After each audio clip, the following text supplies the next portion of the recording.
Hey everyone, welcome back. It's Melanie, your She Shed Scrapper. So today I am back with my second layout for the Erica Rose Creates design team, and I am using her new Patreon exclusive poinsettia wreath.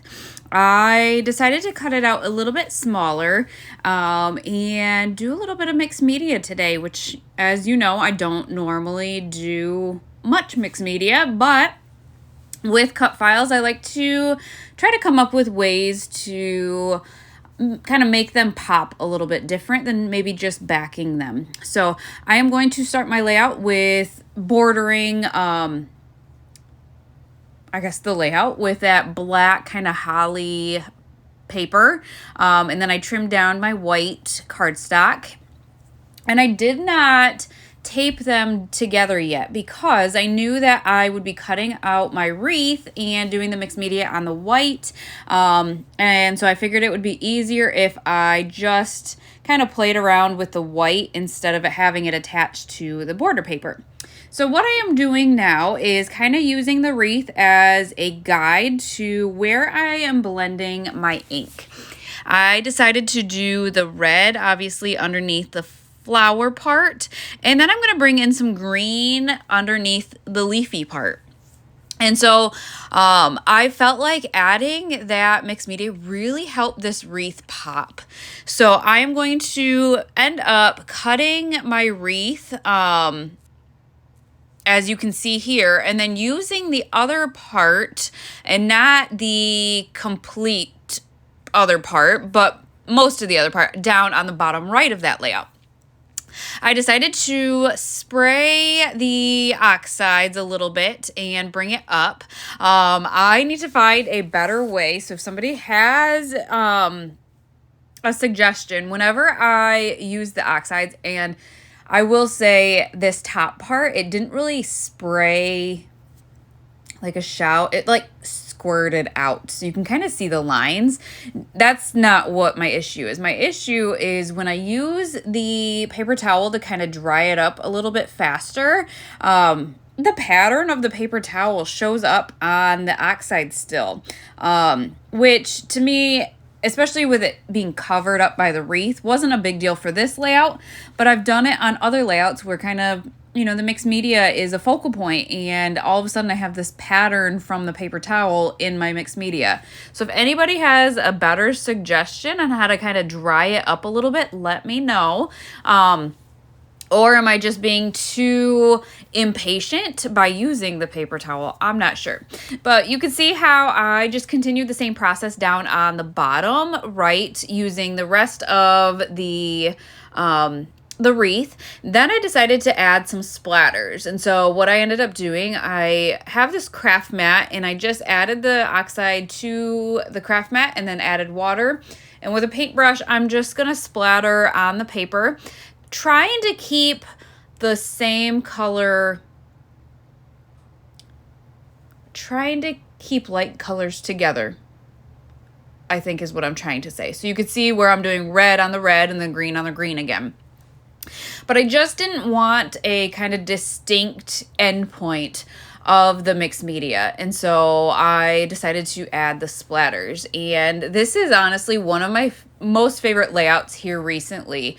I love the final outcome of the mixed media and the wreath. So just another, I guess, I don't know, reason maybe to step out from your normal. Again, I do mixed media here and there. It's not kind of my focus for my layouts, I guess, but this one definitely turned out really cool. I like the final look of this. So the photo I'm using, it was kind of a fad last year where you have like, I think I used my phone flashlight in front of a book, and had the kids kind of lay down like they were reading the book. And so the flashlight is illuminating their face with the tree behind it.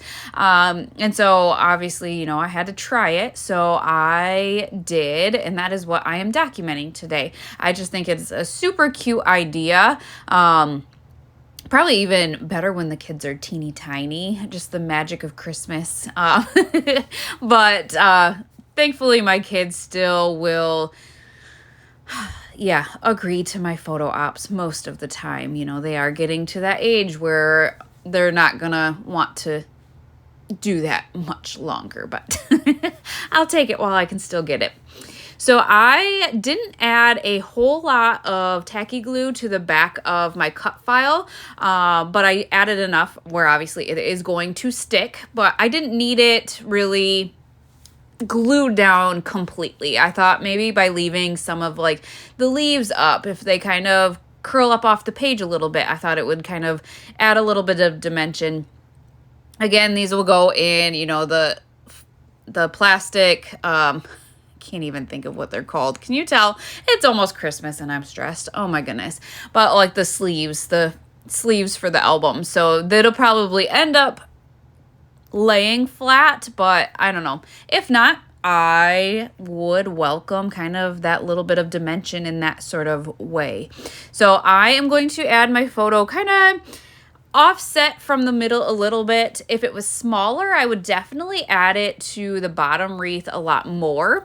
I did decide to add some kind of a strip of paper across the, not middle, but across the page, because I just felt like otherwise maybe my photo was floating a little bit. I definitely like to have things maybe anchored, but then also this brought in more color as well without being overpowering. Obviously, I want the mixed media to kind of be maybe the second focus to my photo, you know, but I felt like by adding just this strip, it brought in more without taking away from anything else. So I have just one of those basil green kind of polka dotted pieces of cardstock, and then I had a scrap piece of that red. So I just layered those up. I love how the colors match so well with the mixed media. And then now kind of just trying to figure out a title. I knew I kind of wanted a title in the top left. And so in the Simple Pages ephemera pack, it was Hello December.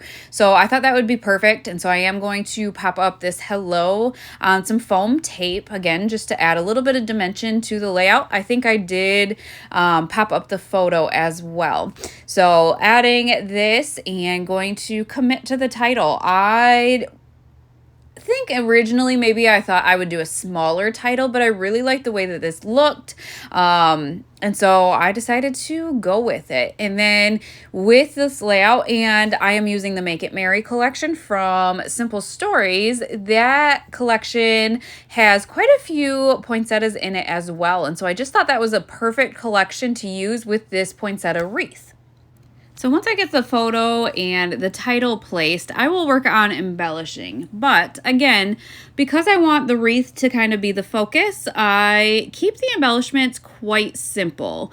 As you can see, you know, I'm going to end up using those poinsettias and try to figure out maybe where to place them. There's kind of a lot going on as is, so it kind of limited where I wanted or thought that embellishment clusters would look best. I knew I kind of wanted something else with the title, so you could see that I did try that flower at the top, but that was just too much with the wreath up there as well. And so instead I just stuck with the heart. I thought maybe I had more greenery in this collection than I actually did, because originally I kind of thought it would be neat to add some like greenery stickers or ephemera along with the wreath, but there weren't as many as I thought there were. So instead, just gonna leave the wreath how it is. I did find, I think, Merry Christmas at the bottom with the floral piece, and then I decided to add a cluster to the right of the photo. Kind of a different placement for me than I think normally I would, but I just felt like that worked there. So again, added a flower, added kind of a little spot to do a little bit of journaling. So I probably will just add the date, the year at least, maybe the kids' ages to that. Not a lot of journaling. I don't think this photo really needs a bunch of journaling, but really just adding the floral pieces into my clusters, and then it's just going to be finishing pieces. I have the enamel dots, and so I decided, actually these are the brads. I decided to use a couple of the smaller brads to kind of add to the middle of the poinsettias on the wreath, just to add a different kind of texture and some more color to those clusters. I think I snuck another brad down underneath. That Merry Christmas on the bottom, some hearts. There was one I snuck down at the bottom again as well.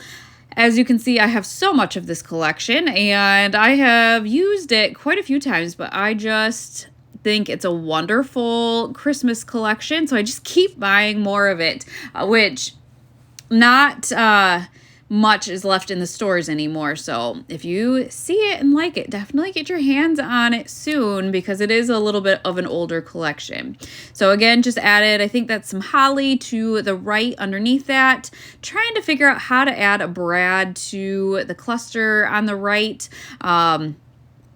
I think I am going to leave that black one to the top right of that journaling spot there, but that is going to finish off this layout. So again, this is a Patreon exclusive cut file, so definitely check out Erica's Patreon, but also check out her shop, because she has lots of other cut files available in the shop, lots of different kits, and then use the code Melanie for 15% off your order. But I hope you guys enjoyed this layout, and I hope you guys have a happy holiday. We will see you next time. Bye, guys.